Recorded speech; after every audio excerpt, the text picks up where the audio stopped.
Hello everyone. आज के इस वीडियो में हम लोग देखेंगे एनसीईआरटी एक्सरसाइज 4.3 का question number 7 and question number 8। Question number 7 क्या है? Yamini and Fatima, two students of class 9। Yamini और फातिमा दो स्टूडेंट है क्लास 9 की। Together contribute ₹100 towards the prime minister relief fund to help the earthquake victims. Write a linear equation which satisfies this data. You may take their contributions as rupees x and rupees y. Draw the graph of the same. ठीक है, जो given data दिया है वो क्या कहता है? Yamini and Fatima दो स्टूडेंट है क्लास 9 की, ठीक है, और वो दोनों मिल करके ₹100 जमा करती है प्राइम मिनिस्टर रिलीफ फंड में जमा करती है ₹100। किसके लिए? जो अर्थक्वेक में जो विक्टिम्स हैं उनके लिए, ठीक है। तो ये जो गिवन डेटा है उसके हिसाब से हम लोगों को एक linear equation in two variable generate करना है और उसका ग्राफ ड्रॉ करना है, ठीक है। तो सबसे पहले जो गिवन दिया हुआ हम लोगों को क्या बोला है? You may take their contribution as ₹x and ₹y। तो हम लोगों को जो कंट्रीब्यूशन वो लोग दोनों लड़की की उसका कंट्रीब्यूशन को एक ₹x और ₹y मानना है, ठीक है। तो सबसे पहले हम यहाँ लिखेंगे यामिनी कंट्रीब्यूट्स ₹x, ठीक है। यामिनी कंट्रीब्यूट की ₹x, ठीक है, और फातिमा कंट्रीब्यूट्स ₹y, और फातिमा ₹y कंट्रीब्यूट की, ठीक है। और फंड कितना हुआ टोटल? जो फंड वो लोग जमा की वो ₹100, ठीक है। यहाँ पे लिख दीजिएगा प्राइम मिनिस्टर रिलीफ फंड कितना हुआ? ₹100, ठीक है। तो अकॉर्डिंग टू क्वेश्चन अगर हम लिखते हैं, जब फातिमा यामिनी ₹x जमा कर रही है और फातिमा ₹y जमा कर रही और दोनों को मिला करके ₹100 हो रहा है, तो हम क्या इसको इस तरीके से लिख सकते हैं? x + y = 100। यही ना होगा, क्योंकि दोनों का जो अमाउंट है उसको ऐड करने से ₹100 हो रहा है, ठीक है। तो ये linear equation in two variable हम लोगों का जनरेट हुआ इक्वेशन, ठीक है। अब इस इक्वेशन का हमको क्या बनाना है? ग्राफ बनाना है, ठीक है। एक एक करके हम वैल्यूज पुट करेंगे तो हो जाएगा, ठीक है। अगर हम यहाँ से x का वैल्यू निकालना चाहें, ठीक है, क्या होगा? 100 माइनस y, ओके। यहाँ पे हमारा x है, यहाँ पे हमारा y है, ठीक है। एक एक करके हम वैल्यूज अब पुट करते हैं, ठीक है। अगर हम y 0 पुट करेंगे तो x क्या आएगा? 100 आएगा। y 0 पुट करने से x 100 आएगा, ठीक है। उसके बाद अगर हम y 100 पुट करते हैं तो x क्या मिलेगा हमको? 0 मिलेगा, क्योंकि 100 माइनस 100 0 हो जाएगा, ठीक है। उसके बाद अगर हम y 50 पुट करते हैं, ठीक है, y की जगह 50 पुट करते हैं तो x क्या मिलेगा हमको? 50। काफ़ी अच्छा कोऑर्डिनेट्स हम जनरेट किए, ठीक है। अगर आप चाहें तो कोई और भी यहाँ पे वैल्यूज़ y का ले सकते हैं, y की जगह कोई और नंबर भी पुट करके अपना x का वैल्यूज़ निकाल सकते हैं, ठीक है। अब एक एक करके हम अपने ग्राफ में इसको प्लॉट करते हैं। सबसे पहला क्या है कोऑर्डिनेट? 100, 0, x है 100, y है 0, ठीक है। x है 100, x है मेरा 100 और y है मेरा 0, तो कुछ यहीं पे पॉइंट्स रहेगा मेरा, ठीक है। x 100 y 0, क्योंकि x 100 है और y 0 है, ठीक है। तो पहला कोऑर्डिनेट यहाँ पे, पहला पॉइंट यहाँ पे लाई करेगा। दूसरा है 0, 100। इस बार x 0 है, y 100 है। जब x 0 है और y क्या है? 100 है, तो वो y एक्सिस पे लाई करेगा, और किस पॉइंट पे? जहाँ पे y 100 है वहाँ पे, ठीक है। तो यहाँ पे। और तीसरा क्या है? 50, 50, x भी 50, y भी 50, यानी x भी 50 है और y भी मेरा 50 है। तो दोनों कुछ इस पॉइंट पे लाई करेगा। दोनों से परपेंडिकुलर लाइन अगर ड्रॉ करेंगे हम, ठीक है, तो कुछ यहाँ पे मीट करेगा, ठीक है। तो ये पॉइंट यहाँ पे आया। ये क्या है मेरा? 50, 50, ओके। और ये क्या था मेरा? 100,0 और सबसे ऊपर वाला पॉइंट था 0,100। ओके, अब तीनों को हम एक स्ट्रेट लाइन से ज्वाइन करेंगे।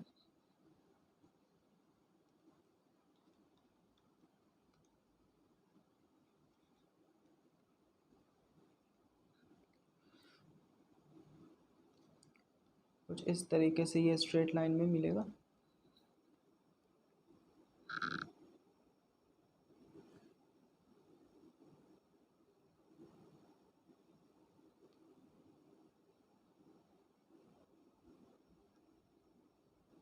कुछ इस तरीके से ये तीनों पॉइंट्स एक लाइन में आ गया। तो ये ग्राफ किस इक्वेशन का है, x + y = 100 का है। ओके, तो इसका ग्राफ कुछ इस तरीके से बना। ओके, सिर्फ हम लोगों को क्वेश्चन में ग्राफ ही बनाना था। क्वेश्चन में दिया था draw the graph of the same, ठीक है, इसका ग्राफ ड्रॉ करना था जो गिवन डेटा है उस हिसाब से।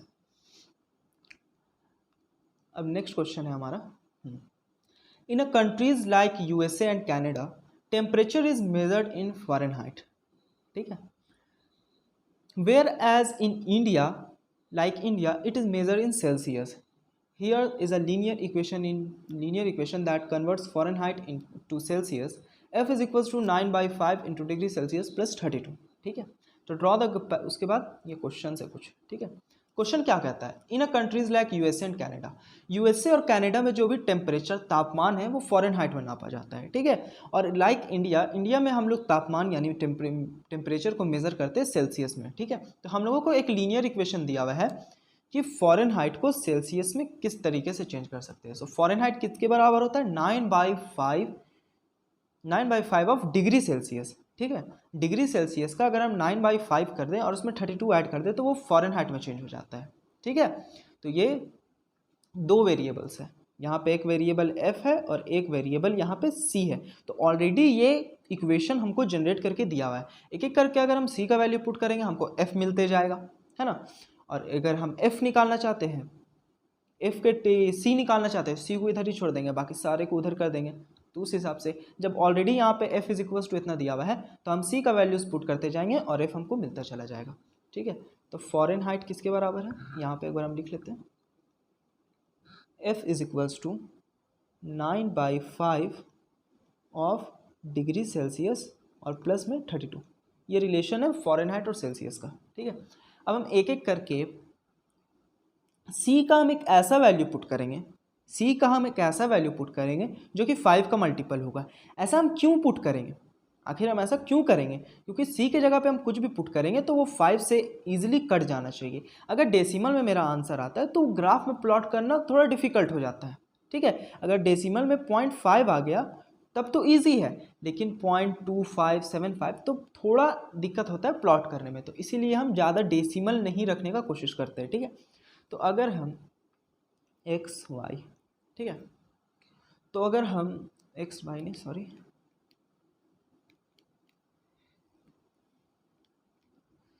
यहाँ पे हम C रख रहे हैं और यहाँ पे हम F रख रहे हैं, ठीक है। इसको X ले रहे हैं और इसको Y लेट करके चल रहा है, आप लोगों को समझ में आएगा अच्छे से, ओके। तो C के जगह पे अगर हम 10 डालते हैं, C की जगह पर हम अगर 10 डालते हैं, ठीक है, तो क्या हो जाएगा, यहाँ पे हो जाएगा मेरा 9/5 इंटू 10 और प्लस 32, ठीक है। तो यहाँ से 5 2 जा 10 और 9 2 जा 18 प्लस 32 मेरा किसके बराबर हो जाएगा, 18 प्लस 32 50 के बराबर होगा, ओके। तो एक कोऑर्डिनेट ये मिला। अब हम दूसरा ढूंढते हैं। अगर हम यहाँ पे 20 पुट करते हैं, ठीक है, अगर हम 20 यहाँ पे पुट करेंगे तो 9/5 और डिग्री सेल्सियस की जगह हम 20 पुट कर रहे हैं, ठीक है, और यहाँ प्लस में 32 होगा, ओके। और यहाँ से 5 4 जा 20, 9 4 जा 36 और प्लस 32 जो कि मेरा होता है 68 के बराबर, ओके। तो ये पॉइंट्स को ईजिली हम कर सकते हैं, थोड़ा इसको करने में थोड़ा डिफिकल्ट होगा, थोड़ा सा हमको ध्यान रखना होगा। अब हम अगर इसको अपने ग्राफ में प्लॉट करना चाहें तो सबसे पहला है 10 50, जो y एक्सिस है वो है मेरा फ़ारेनहाइट और जो x एक्सिस है उसको हम लिए सेल्सियस, ठीक है। तो 10 डिग्री सेल्सियस और 50 डिग्री फ़ारेनहाइट। तो ये पहला कोऑर्डिनेट बना मेरा 10,50। ओके, तो 10,50 एक्स है 10, वाई है 50। एक्स है 10 और वाई है 50, कुछ यहाँ पे एक्स 10 वाई 50। ओके, और नेक्स्ट क्या है हमारा, एक्स है 20 और वाई है 68। एक्स है मेरा 20 और वाई है मेरा 68। तो 68 70 से थोड़ा पहले, ठीक है, 20 से 70 से थोड़ा पहले होगा 68। यहाँ पे ये वाला पॉइंट है मेरा 65, यहाँ पे मेरा 65 होगा, तो 66 67 68। ओके, फिर 69 एंड 70, तो यहाँ पे कुछ लाई करेगा। तो ये पॉइंट मेरा है 20,68 और ये है मेरा 10,50। ओके, अब इसको हम एक स्ट्रेट लाइन से ज्वाइन कर देते हैं।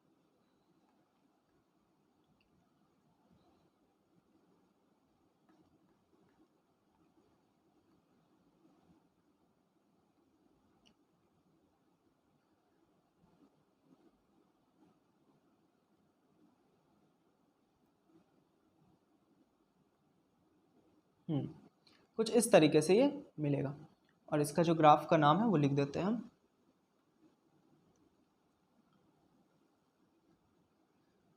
या f is equals to 9/5 degree Celsius plus 32 का ये ग्राफ है। f की जगह पे आप y लिख सकते हैं, c की जगह x लिख सकते हैं, कोई फ़र्क नहीं पड़ता है। लिखना चाहते हैं तो लिख सकते हैं, ज़्यादा अच्छा रहेगा। ओके, तो ये ग्राफ का लाइन हो गया मेरा, ठीक है, ये इक्वेशन का ये ग्राफ है। ओके, अब देखिए हमको कुछ क्वेश्चन भी दिया हुआ था। जो पहला क्वेश्चन था वो था draw the graph of linear equation above using Celsius for X axis and Fahrenheit for Y axis. Celsius के लिए एक्स एक्सिस लेना है, फ़ारेनहाइट के लिए वाई एक्सिस लेना है, जो कि हम लिए। ओके, और उसका ग्राफ भी हमको बनाना है। तो ग्राफ हम बना लिए, उसके बाद कुछ क्वेश्चन है उसका हमको आंसर देना है। If the temperature is 30 degree Celsius, अगर टेम्परेचर 30 डिग्री सेल्सियस होगा तो टेम्परेचर इन फ़ारेनहाइट कितना होगा। ठीक है, जब 30 डिग्री सेल्सियस होगा तो फ़ारेनहाइट में फिर कितना टेम्परेचर होगा, 30 डिग्री सेल्सियस पर कितना फ़ारेनहाइट होता है। तो 30 डिग्री सेल्सियस मेरा यहाँ पे है, ठीक है, 30 डिग्री सेल्सियस मेरा यहाँ पे है। तो वो 30 डिग्री सेल्सियस ग्राफ को कहाँ पर टच करता है, यहाँ पे, ठीक है। 30 डिग्री सेल्सियस ग्राफ पे, अगर 30 डिग्री सेल्सियस हम परपेंडिकुलर लाइन ड्रॉ करेंगे तो ग्राफ पे कुछ यहाँ पे, तो ये क्या है, ये है मेरा 85 के थोड़ा ही ऊपर वाला है। देखिए अगर हम इसको यहाँ से ऐसे बनाएंगे तो हम क्या कंक्लूजन निकाल सकते हैं, 30 डिग्री सेल्सियस पे 86 डिग्री फ़ारेनहाइट होता है। 30 डिग्री सेल्सियस पे को अगर फ़ारेनहाइट में करना है तो वो 86 डिग्री फ़ारेनहाइट होगा, ठीक है। सेकंड का आंसर मेरा क्या निकलेगा, 86 डिग्री फ़ारेनहाइट। ओके, अब नेक्स्ट क्वेश्चन है हमारा,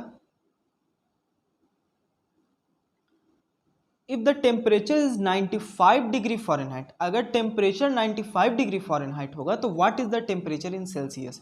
जब टेम्परेचर 95 डिग्री फ़ारेनहाइट होगा तो वही टेम्परेचर सेल्सियस में फिर कितना होगा। तो 95 डिग्री फ़ारेनहाइट, फ़ारेनहाइट के लिए ये है तो 95, यहाँ पे 900 कैसे लिखा गया, यहाँ पे मेरा 90 है, ठीक है। तो 95 यहाँ पे होगा, ठीक है। तो 95 के लिए, ठीक है, 95 के लिए कितना डिग्री फ़ारेनहाइट होगा, कुछ यहाँ पे ये मिल रहा, ओके। तो ये कितना डिग्री सेल्सियस होगा 95 डिग्री फ़ारेनहाइट पे, वो होगा मेरा 35, 30 और 40 के बीच में, ठीक है, 30 और 40 के बीच में। तो यहाँ पे क्या है मेरा 35 है, तो थर्ड का आंसर क्या होगा 35 डिग्री सेल्सियस। या फिर आप इस तरीके से लिख सकते हैं 95 degree Fahrenheit is equals to 35 degree Celsius, ठीक है। और यहाँ पे क्या था 86 degree Fahrenheit, 30 degree Celsius is equals to 86 degree Fahrenheit. एक बार अच्छे से लिख लेते हैं, 30 degree Celsius is equals to 86 degree Fahrenheit, ठीक है। तो हम ग्राफ से अपना वैल्यूज़ निकाल रहे हैं, आंसर फाइंड कर रहे हैं। अब नेक्स्ट है हमारा, if the temperature is 0 degree, अगर टेम्परेचर 0 डिग्री सेल्सियस होगा तो what is the temperature in Fahrenheit. ठीक है, if the temperature is 0 degree Fahrenheit तो what is the temperature in Celsius. ठीक है, तो ग्राफ के अकॉर्डिंग अगर हम देखना चाहें तो 0 डिग्री सेल्सियस पे क्या कितना फॉरेनहाइट होता है और 0 डिग्री फॉरेनहाइट पे कितना डिग्री सेल्सियस होता है। ठीक है, तो 0 डिग्री सेल्सियस कहाँ पे होगा, 0 degree Celsius, 0 degree Celsius 0 degree यहाँ पे होगा, तो उसमें फॉरेनहाइट कितना होगा, करीब यहाँ पे होगा, तो यानी 0 डिग्री सेल्सियस पे कितना फॉरेनहाइट होता है, 32 डिग्री फॉरेनहाइट। ओके, तो 4 का आंसर होगा मेरा 0 डिग्री सेल्सियस पे मेरा कितना होता है, 32 डिग्री फॉरेनहाइट। ओके, एक और क्वेश्चन है इसमें, अगर 0 डिग्री फॉरेनहाइट पे कितना डिग्री सेल्सियस होता है। ठीक है, तो उसके लिए हमको थोड़ा सा अपने ग्राफ का जो लाइन है उसको थोड़ा सा एक्सपैंड करना पड़ेगा, थोड़ा सा, या फिर एक्सटेंड करेंगे हम इसको, करीब यहाँ पे रहेगा। ठीक है, और ये और आगे जाएगा तो इधर नेगेटिव की तरफ जाएगा, तो ये हो जाएगा मेरा -10 और यहाँ पे कुछ होगा मेरा -20। ओके, तो -10 और -17, तो करीब अगर हम न्यूमेरिकली इसको देखें तो ये करीब, अगर आप देखना चाहें, अगर आप ग्राफ नेगेटिव की तरफ भी जाते, इधर तो नेगेटिव नहीं ड्रॉ किए हम, अगर आप नेगेटिव की तरफ जाते हैं तो ये करीब -17.8 डिग्री सेल्सियस पे जाता है। अप्रॉक्सीमेटली हम ले रहे हैं, पूरा करेक्टली नहीं ले रहे हैं, अप्रॉक्सीमेटली इतना पर मिलता है, क्योंकि ग्राफ से हम एग्जैक्टली अंदाज नहीं लगा सकते हैं यहाँ पे। ठीक है, तो आप अगर ग्राफ अच्छे से क्लियर बनाते हैं, अगर साफ साफ बनाते हैं तो हो सकता है आपको ये दिखे। ओके, तो अगर आप एक बार चेक करना चाहें तो चेक कर सकते हैं। ठीक है, तो 0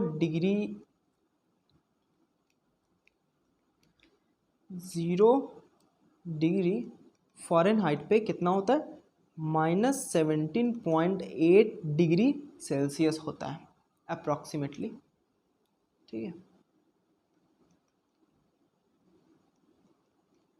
अप्रॉक्स, ठीक है, इतना होता है। नेक्स्ट है 5 नंबर मेरा क्वेश्चन है,